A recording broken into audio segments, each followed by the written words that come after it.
Sir గతంలో మేనిఫెస్టోలో హామీలు చాలా తక్కువ, ఇప్పుడుతో పోల్చుకుంటే ఇప్పుడు చాలా ఎక్కువగానే ఇచ్చారు గతంతో పోల్చుకుంటే. సో మరి అవన్నీ నెరవేరుస్తారా? అది సాధ్యమేనా? పార్టీగతంగా మాట్లాడుకోవాలి, కొంతమంది బాధలు అవుతాయి, మనోభావాలు వీళ్ళ మనోభావాలు దెబ్బతింటూ ఉంటాయి. ఎన్నిసార్లు నాకు జేఎంఐఎం పార్టీ, సిపిఐకి, సిపిఎంకి, కాంగ్రెస్కి, తెలంగాణ రాష్ట్రానికి, తెలుగుదేశానికి, వైకాపాకి, డిఎంకేకి అన్నిటికీ ముందు పెట్టారు. ఇక రిపబ్లికన్ పార్టీ, డెమోక్రాటిక్ అమెరికాల పార్టీ పెట్టాలి దిక్కుమాలి బ్యాచ్లు.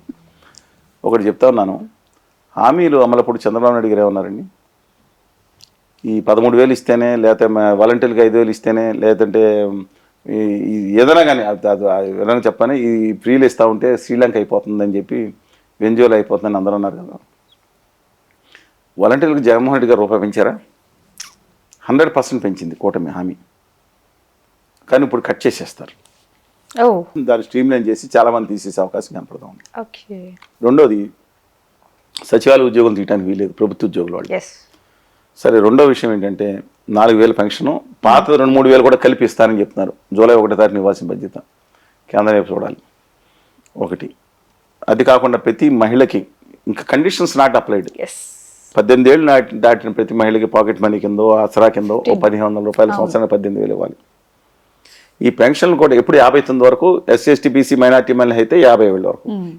ఇప్పుడు ఈ పెన్షన్ వచ్చే వాళ్ళు కూడా 60 నుంచి 50 ఏళ్ళు తగ్గిస్తున్నారు. ఎస్సీ ఎస్టీ బీసీ మైనార్టీలు వాళ్ళే దాదాపు 70% ఉన్నారు పాపులేషన్. అందువల్ల దీంతో పాటు 3 గ్యాస్ సిలిండర్లు, 4వదేమో ఎమ్మెల్యేలు కొంతమంది చేశారు.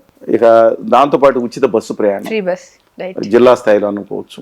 అక్కడ అందరూ దెబ్బలాట వేసుకుంటారు. బస్సు విశాఖపట్నం వరకు వెళ్తుంది అనుకోండి, సింహాచలం వాళ్ళు బయలుదేరి చెప్తున్నానండి, మేము అన్నవరం వస్తున్నాం అన్నారు అనుకోండి, జిల్లా దగ్గర దింపేస్తే కుదరదు కదా. అక్కడ చిన్న చిన్న విషయాలు బట్టి రద్దుకోవచ్చు. ఇది ఎంతమంది పిల్లలు ఉన్నా సరే, ఇవన్నీ దీంతో పాటు ఇంకా కార్యక్రమాలు చాలా ఉన్నాయి. ఇవన్నీ చేయటం కొంచెం కష్టసాధ్యం. కానీ జగన్ గారు తను చేసింది అమలు చేసినప్పుడే ఓడించి ప్రజలు ఇది చేస్తే ఇంక మన కూడా ఓడిస్తారు, ఇది అనవసరం అనుకోడు కూడా వచ్చేది. కేస్ స్టడీ అయింది, ఇండియాలో కేస్ స్టడీ అయింది. నా అభిప్రాయం ప్రకారం బడ్జెట్ కోసం 70,000 కోట్లు అదనంగా దీన్ని ఖర్చు పెడుతున్నారని ఆ రోజు ఆరోపించిన నేపథ్యంలో ఇప్పుడు కొత్తగా పెట్టిందని ఇంకో 70,000, 80,000, 90,000 కోట్లు అవుతుందంట. అంటే 5 ఏళ్ళు ఎంత అవుతుందండి? 4 లక్షల కోట్లు. అమరావతి మాత్రం self finance project. I totally support Amaravati అండి. అమరావతి మహిళల మీద కానీ, వాళ్ళు చేసిన దౌర్జన్యాలు కానీ క్రితం ప్రభుత్వం totally I against that. It is self financing project. I can explain you in detail.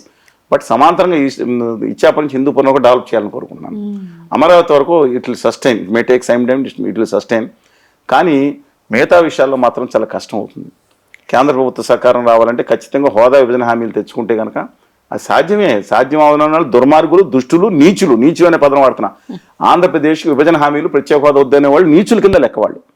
ఇవాళ కొత్తగా ఉత్తర భారతీయ జనతా పార్టీ బ్యాచ్ కథలు అల్లుతా ఉంది. ఈశాన్య రాష్ట్రాలకు ఇస్తున్నారు. మరి రాహుల్ గాంధీ గారు అధికారంలోకి వస్తే నేను మొట్టమొదటి సంతకం అన్నారు. అప్పుడు సాధ్యమైంది, ఎందుకు సాధ్యం అవ్వదు? సాధ్యమైంది, వదిలేసేయండి అని ఒక చెత్త బ్యాచ్ సలహా ఇస్తాం. విభజన హామీలు అవసరం లేదా? రాయలసీమ ఉత్తరాంధ్ర నిధులు అవసరం లేదా? ఎంత దుర్మార్గులండి వీళ్ళు, విషం కక్కుతున్నారు ఆంధ్రప్రదేశ్ మీద.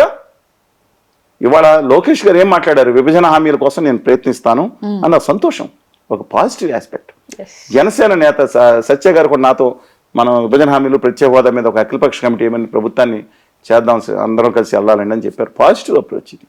అందువల్ల పోలవరం ఇంతకుముందు చెప్పాను కదండి, అందువల్ల పోలవరం నిర్మాణం, అందులో కొంతమంది ధూర్తులు బయలుదేరి, చెప్పాను కదా, ధూర్తులు బయలుదేరి కేంద్ర ప్రభుత్వం నిధుల, ఉత్తర భారతీయ జనతా పార్టీకి కార్యకర్తలు అనుకుంటా, వాళ్ళు తెలియదు వాళ్ళు ఎవరో, వాళ్ళు మాట్లాడతా పోలవరంకి రిహాబిలేషన్ రీసెటిల్మెంటే ముఖ్యమండి. రాతి మట్టి కట్టడం పెద్ద ఖర్చు అవుతాం, ఒక 5,000 కోట్లు పెడితే రాతి మట్టి అయిపోయింది ప్రాజెక్ట్ అంటే. అది అంతా మోసం చేయడానికి కుట్ర. దయచేసి అండర్లైన్ చేసుకోండి దీన్ని.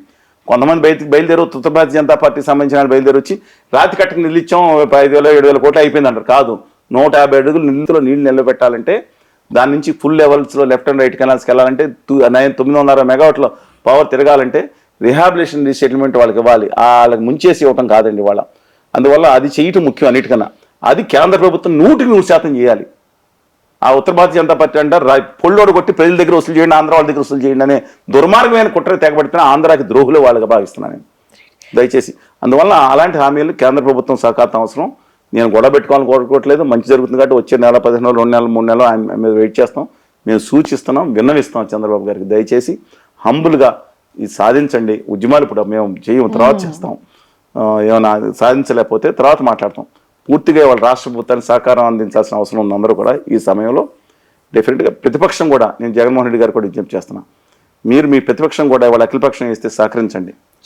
ఆ రోజు సార్ మీరు సహకరించి ఇవాళ ముందు ప్రాధాన్యంలో తీసుకెళ్తాం. హామీల అమలు అనేది కష్టసాధ్యమైనా సరే అభివృద్ధి మీద కూడా దృష్టి పెట్టమని చెప్పి కోరుతా ఉన్నాను. సో ఒకవేళ అమల్లోకి చేయాలని ఒక్క పార్టీకైనా ఆలోచన ఉంటే ఈ 3 పార్టీలు ఒక బాట మీద వెళ్తాయా? అంటే ఒక ఆలోచన అంటే చంద్రబాబు గారి ఆలోచన మీద ఈ 2 పార్టీలు కూడా ఏకీభవిస్తాయా? ఇంకే పార్టీ లేవా ఆంధ్రప్రదేశ్లో? సిపిఐ వామపక్ష పార్టీలు లేవా? అంటే ప్రజల కోసం పోరాడే పార్టీలు ఖచ్చితంగా ఉన్నాయి. అక్కడ కాంగ్రెస్ పార్టీ కూడా వైఎస్ఆర్ తెలంగాణ పార్టీ మాజీ అధ్యక్షురాలు షర్మిల గారి నేతృత్వంలో ఒకటి ఉంది కదా పార్టీ. మరి అందరూ తిరుగుబాటు చేశారు, ఒక ఎంత పార్టీని ఇబ్బంది పెట్టారు, అసలు ఎన్డీఏతో కుమ్ముకైపోయిన ఆరోపణలు ఉన్నాయి. అసలే పక్కన పెడదాం.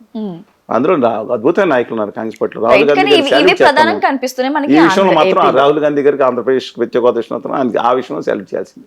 సో మరి ఒకవేళ చంద్రబాబు గారు అమలు చేద్దామన్న ఆలోచనలో ఉంటే ఈ 2 పార్టీలు మరి ఏకీభవిస్తాయా, సపోర్ట్ చేస్తాయా? ప్రత్యేక హోదాకు విభజన హామీల కోసం 100% వైఎస్ఆర్ కాంగ్రెస్ పార్టీ సపోర్ట్ చేస్తానని భావిస్తున్నాను. సిపిఐ సిపిఎం పార్టీలు ఉద్యమ పార్టీలు ఉన్నాయి. కాంగ్రెస్ పార్టీ నినాదమే అదే రాహుల్ గాంధీ గారు చెప్పిన తర్వాత అవుతుంది.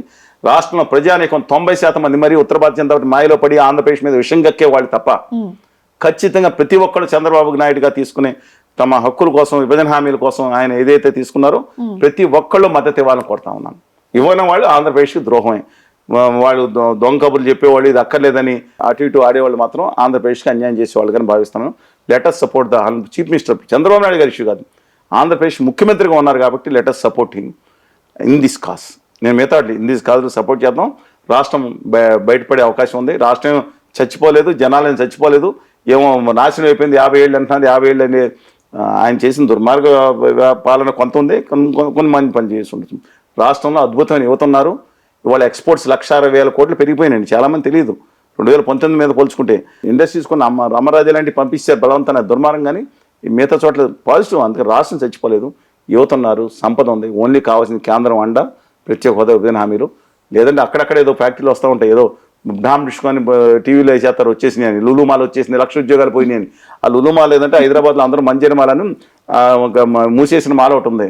ఆ మాల్లో తీసుకెళ్ళి 4 ఫ్లోర్లు పెట్టారు. చూడండి, 1,00,000 ఉద్యోగాలు లేదు, పోస్టలైజ్ చేసుకుంటున్నారు. లులుమాల 1,00,000 ఉద్యోగాలు వచ్చేస్తుంది. దాని గురించి కాదు, అక్కడ పెద్ద పెద్ద కంపెనీలు ఇన్ఫోసిస్ లేదంటే హెచ్సిఎల్ అప్పుడు ప్రయత్నం చేశారు. అలాంటివి కనుక వస్తే సాఫ్ట్వేర్ అద్భుతంగా డెవలప్ అవుతుంది. ఇండస్ట్రీస్, క్యాన్సలరీస్ అద్భుతమైన సీకోస్ట్ ఉంది, అద్భుతమైన యువత ఉన్నారు, ప్రజలు ఉన్నారు. అందుకని రాష్ట్రం చచ్చిపోలేదండి. ఏమో అది శ్మశాల నుంచి నిలబడ్డ అలానే మాటలు మాట్లాడద్దు. ఆంధ్రప్రదేశ్ శ్మశాన అనేవాళ్ళు ఆంధ్రప్రదేశ్ ద్రోహులు. అప్పుడు అమరావతి అన్నారు కదా కొంత చెత్త ఫెలోస్. అందువల్ల దయచేసి ఆంధ్రప్రదేశ్ని ఎప్పుడు అనొద్దు. జీవం ఉన్న ప్రాంతం కాకపోతే అన్యాయం చేసింది కేంద్రం, దాన్ని ఆదుకోవాలనుకోరు. టీడీపీకి సొంతంగానే ఒక మ్యాజిక్ ఫిగర్ ఉంది కాబట్టి జనసేన, బీజేపీ చంద్రబాబు అడిగిన పని చేస్తారా? తెలుగుదేశం పార్టీకి సింగిల్ లార్జెస్ట్ పార్టీగా కాకుండా అబ్సల్యూట్ మెజార్టీ ఉంది, 2/3 మెజార్టీ ఉంది. 2/3 మెజార్టీ అంటారు దానికి. సవరణ ఏ చేయాలన్నా 2/3 మెజార్టీతో చేసే వాళ్ళకు ఉంది. అందుకని వాళ్ళు చేయొచ్చు. బట్ కళ్యాణ్ గారు కూడా అర్థం చేసుకుంటారు అనుకుంటున్నాను. ఎందుకంటే ఆయన పట్ల రాష్ట్రంలో ప్రజలకు ఏదో ఒకటి చేయాలనే ఒక మంచి తపనను వ్యక్తిగానే భావిస్తానని. కానీ దిక్కుమాలిన అడ్వైజర్లు ఎవరున్నారు? ఉత్తర భారతీయ జనతా పార్టీ ఢిల్లీ బ్యాచ్ ఆయన మైండ్ పొల్యూట్ చేయడానికి చూస్తున్నారు. ఆంధ్రప్రదేశ్కి పాచిపోయిన అడ్లు ఇచ్చి నమ్మక ద్రోహం నైవేద్యం చేశారు. మేము ఉద్యమం ఆ రోజు చేసాం, అంతకుమించి ఉధృతంగా 2019 తర్వాత చేసిన మేజర్మెంట్ చూపించలేదు. అందువల్ల వారు ఆ రోజు పాచిపోయిన అడ్డాలు ఇంకా ఆయన చెప్పిన కాడి నుంచి 2016 అక్టోబర్ నవంబర్ నుంచి ఇంకా మోసం చేశారు. కేంద్ర ప్రభుత్వం నైవేద్యం చేశారు, ఆయసముద్ర ద్రోహం చేశారు. పోలవరం ప్రాజెక్టులకి వాళ్ళు ఇవ్వలేదు, ఇస్తే మనం ఖర్చు పెట్టిన నిధులు ఇవ్వలేదు. వాళ్ళు ఇస్తే చంద్రబాబు నాయుడు గారు దోసేసుకున్నారు, జగన్ గారు దోసేసుకున్నారని కాదు కదండి. వాళ్ళు ఇస్తే దోసేసుకుంటారా? దోసేసుకుంటే లెక్కలు తీయమనండి. అద్భుతంగా జరుగుతుంది, కేంద్ర ప్రభుత్వం చెప్తుంది. అందువల్ల దయచేసి కళ్యాణ్ బాబు గారు కూడా పాజిటివ్గా తీసుకుని కేంద్రం చేసే మోసాల మీద, అన్యాయం మీద, చేసిన అన్యాయాలని 9 ఏళ్ల నుంచి ప్రధాన బడ్జెట్లో పెట్టిన మోసాన్ని సవరించాలని, రాయలసీమ ఉత్తరాంధ్రకు న్యాయం చేయాలని, రిహాబిలిటేషన్ రీసెటిల్మెంట్ పూర్తిగా రూపాయి 100% కేంద్ర ప్రభుత్వం సాధించాలని, అమరావతి నిర్మాణానికి సహకరించాలని ఇవన్నీ కోరదాం. బట్ ఆయన కూడా పాజిటివ్గా, ఎందుకంటే పాజిటివ్ యాటిట్యూడ్ అని మనిషిగానే భావిస్తున్నాను. ఆయన కేంద్రంలో ఉండే కొంతమంది మాత్రం ఆయన మైండ్ పొల్యూట్ చేయడానికి చూస్తున్నారు. తెలుగు ప్రజల ఆత్మగౌరవాన్ని తాకట్టు పెట్టే విధంగా ఆయన వ్యవహరించని ఖచ్చితంగా నమ్ముతున్నాను. అలాగే వైఎస్ఆర్ కాంగ్రెస్ పార్టీ కూడా చెప్పాను, ఇప్పుడు సహకరించకపోతే వాళ్ళు ద్రోహులు అయిపోతారు. ఇదేది చంద్రబాబు నాయుడు గారికి అంటున్నారు. ఈ ఉద్యమంలో కేంద్రంలో నిలదీసే దాంట్లో వాళ్ళు చంద్రబాబు నాయుడు గారు మాకు కావాలని చేస్తే, అఖిలపక్ష కమిటీ ఇస్తే ఖచ్చితంగా వాళ్ళు రావాలి. ఇంతకుముందు చెప్పారు కదా, మీరు వేయలేదు. ఇంతకుముందు చంద్రబాబు నాయుడు గారిని అడిగితే ఆఖరిలో వేసాం, అప్పుడు రాలేదు వీళ్ళు వామపక్ష పద్ధతి. Let us wait and see అండి. హోప్ ఒకరి మీద ఒకళ్ళు బూతులు తిట్టుకుని ఇప్పటికన్నా మానేసేమని చెప్తున్నాను. కక్షాదిం చర్యలకి నేనన్నా అన్యాయం చేసిన వాళ్ళ మీద, వ్యక్తుల మీద, అంతబాబు గారి మీద వదలమని నేను అంటలేదు. కానీ ఒక కక్షాదిం చర్యలుగా రాష్ట్రాన్ని మాత్రం దాని విధంగా చేయొద్దు. భౌతిక దాడులు అనేది ఆ రోజు చేశారని చెప్తున్నా, నీచ నికృష్టులు చేస్తారు. భౌతిక దాడులు ఆ రోజున ఈ రోజున చేసిన భౌతిక దాడులు చేసి కులాలని మతాలని అడ్డం పెట్టుకునే నీచ సంస్కృతిని మాత్రం దయచేసి తెర తీయొద్దని అన్ని రాజకీయ పార్టీలకి, ముఖ్యంగా అంటే వామపక్ష పార్టీలు అలా చేయలేండి, మిగతా అన్ని రాజకీయ పార్టీలకి డ్యూ రెస్పెక్ట్ టు దెమ్ నేను సవినయంగా మనం చేస్తా ఉన్నాను. రాష్ట్రం చాలా ఇబ్బంది జరిగింది, లీగల్గా చర్య తీసుకుంటాం వేరు, కానీ ఇలాంటి భౌతిక దాడులకు మాత్రం పాల్పడద్దు. చావలేని చచ్చిన వాళ్ళే ఒక భౌతిక దాడులు పెట్టి దాన్ని నాటకం ఆడతాను చూస్తారు. దయచేసి ఆ పని చేయొద్దు అనుకోండి. సో బీజేపీతో పొత్తు పెట్టుకోవడం చాలా నష్టపోయినని చెప్పిన పవన్ కళ్యాణ్ 21 సీట్లు గెలిచినా కూడా కేంద్ర క్యాబినెట్లో ఎందుకని మరి చోటు దక్కించుకోలేకపోయారు? మీరు రాంగ్ నెంబర్ డైల్ చేశారు. వారి నెంబర్ నాది, మీరు మాట్లాడి వారితో మాట్లాడిన విషయాలు నా విషయాలు కాదండి. కొంతమంది ఆంధ్రప్రదేశ్ వ్యతిరేకులు ఒక మాటలు నమ్మి ఆయన ఉత్తర భారతీయ జనతా పార్టీతో పొత్తు పెట్టించారని ఇప్పటికే నమ్ముతున్నా.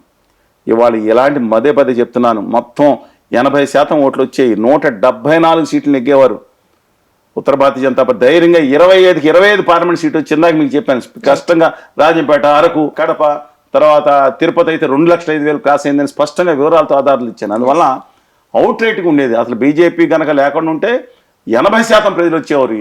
అవి చీఫ్ సెక్రటరీ కాదు, జగన్ గారు 500 రకాల ఆర్మీలు దింపినా సరే ఎట్టి పరిస్థితున్న ఉపయోగం ఉండేది కదా. ఆయన కూడా అర్థమై ఉంటుందండి. అందువల్ల ఇవాళ మెజార్టీ ఓట్లు బైరాటీ ఓట్లు పడినాయి ఆయనకి. అందువల్ల లెటర్స్ వెయిట్ అండి. బట్ జగన్ ఒకటే, మాంజీ గారికి హిందుస్థాన్ వికాస్ మంచి పార్టీకి ఒకే ఒక సీట్ ఉన్నాయి. ఆయన కేంద్ర మంత్రి క్యాబినెట్ హోదా ఇచ్చారు. జేడీఎస్కి 2 ఉన్నాయి. ఆయనకి ఇది ముఖ్యమైన పరిశ్రమ శాఖ ఇచ్చారు. కళ్యాణ్ బాబు గారికి 2 ఉన్నాయి. అందులో బాలసారు గారు సీనియర్ మోస్ట్. ఎందుకు లేదు నాకు తెలియదు, వారిని అడగాలి. ఇది వారిని నమ్మి వారు ప్రగాఢంగా విశ్వసించి మోడీ గారి కాళ్ళకి నమస్కారం పెడుతున్నారు కాబట్టి వారిని అడగాలి. ఆయన కాదు.